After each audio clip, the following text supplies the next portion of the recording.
Hello student, मैं हरदेश शर्मा आपके लिए ऑनलाइन क्लासेस की सीरीज़ में हर दिन कुछ ना कुछ नया लेकर आता हूँ। आज भी हम कुछ नया सीखेंगे, तो चलिए इस क्लास को स्टार्ट करते हैं। हेलो स्टूडेंट, आज की क्लास में हम बात करेंगे साझेदारों के प्रकार कौन कौन से होते हैं। जहाँ अभी तक हमने साझेदारी व्यवसाय क्या होता है उसके बारे में गुण, विशेषताएं और सीमाओं के बारे में जानकारी ली थी। आज हम बात करने वाले हैं साझेदारों के प्रकार कितने होते हैं एक साझेदारी फर्म में। वीडियो आपको पसंद आए तो लाइक, कमेंट, शेयर और सब्सक्राइब करना नहीं भूलें। ऐसा देखा गया है कि एक साझेदारी फर्म में विभिन्न प्रकार के साझेदार हो सकते हैं और उनकी अपनी अलग अलग भूमिकाएं तथा उनके अलग अलग दायित्व होते हैं, और इन्हीं अधिकारों एवं उत्तरदायित्वों को भली भांति समझने के लिए हमें इनके प्रकारों को भी समझना महत्वपूर्ण है। तो चलिए इनका वर्णन क्या है और ये कितने प्रकार के होते हैं उनकी जानकारी हम लेते हैं।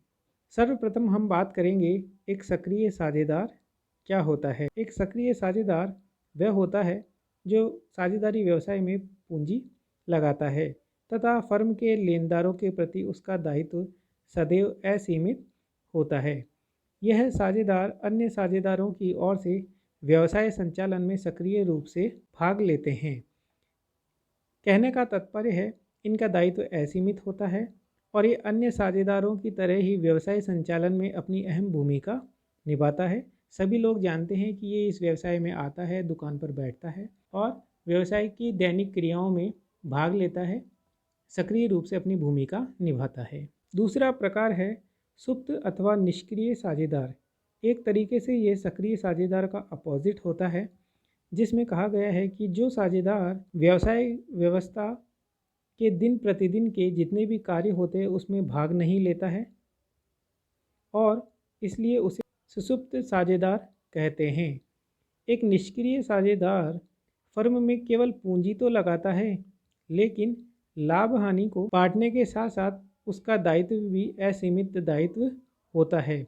मुख्य अंतर यह है कि असीमित दायित्व लाभ हानि बांटना और व्यवसाय में पूंजी लगाने के साथ साथ वह दिन प्रतिदिन के कार्यों में संस्था में भाग नहीं लेता है। यह महत्वपूर्ण है। बाकी सक्रिय साझेदार भी पूंजी लगाते हैं, लाभ हानि बांटते हैं, असीमित दायित्व होता है, लेकिन वह दिन प्रतिदिन के कार्यों में हिस्सा लेते हैं। और निष्क्रिय साझेदार जो होते हैं सुसुप्त, ये इसमें हिस्सा नहीं लेते हैं। तीसरा प्रकार है यहाँ पे गुप्त साझेदार, यानी ऐसा साझेदार वह होता है जिसका फर्म से संबंध तो साधारण जनता नहीं जानती है। यानी वह फर्म में साझेदार तो होता है, किंतु साझेदारों के अलावा सामान्य जनता ये कभी भी नहीं जान पाती है कि वह फर्म का साझेदार है। इस विशिष्टता को छोड़कर बाकी सभी मामलों में वह अन्य साझेदारों के समान ही होता है। वह पूंजी भी लगाता है, प्रबंध कौशल में भाग भी लेता है, लाभ हानि को भी बांटता है और लेनदारों के प्रति उसका दायित्व भी हमेशा असीमित होता है। नेक्स्ट चौथा है हमारे लिए नाम मात्र का साझेदार। जैसा कि नाम से स्पष्ट है कि ये केवल नाम मात्र का होता है, तो इसे भी समझते हैं। यह वह साझेदार होता है जिसके नाम का प्रयोग साझेदारी फर्म करती है।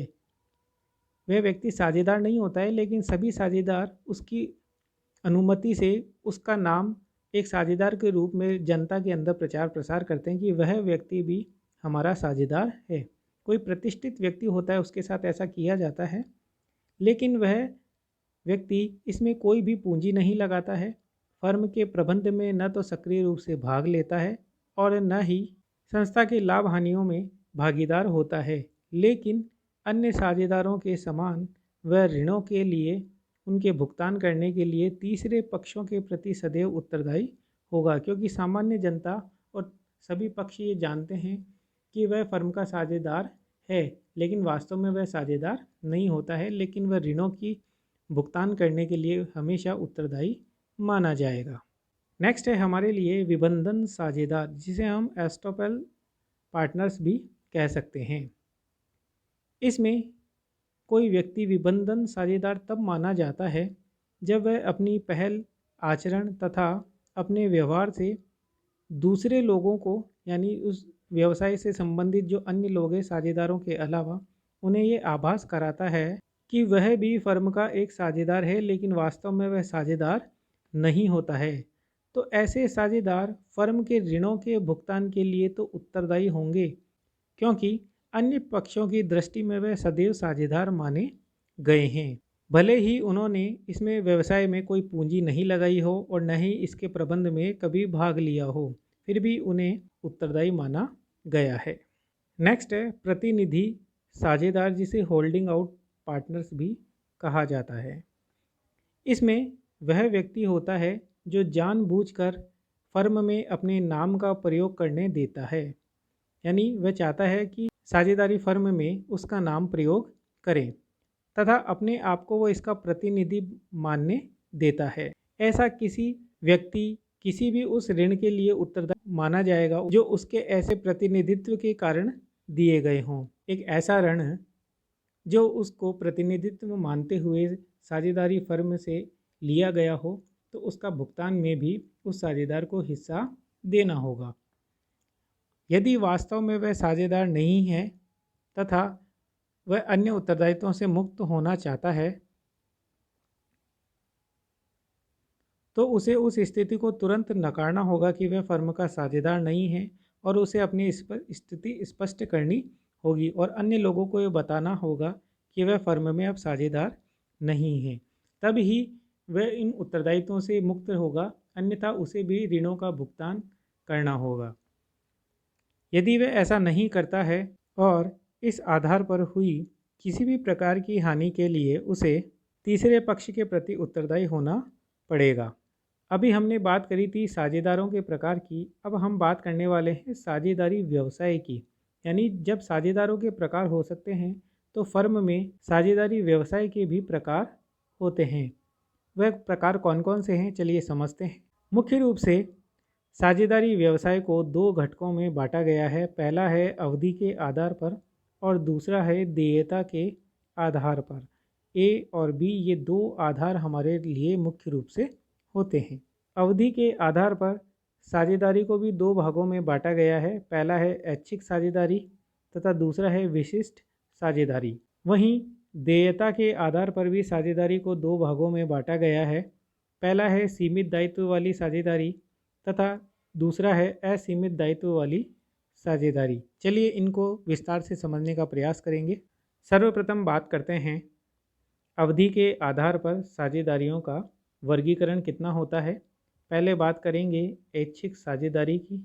इस प्रकार की साझेदारी की रचना साझेदारों की इच्छा से होती है और यह उस समय तक चलती रहती है जब तक कि अलग होने का नोटिस जारी नहीं किया जाता। यानी एक ऐसी ऐच्छिक साझेदारी होती है जिसमें साझेदारों की जब तक व्यवसाय करने की इच्छा है तब तक ये व्यवसाय लगातार चलता रहेगा।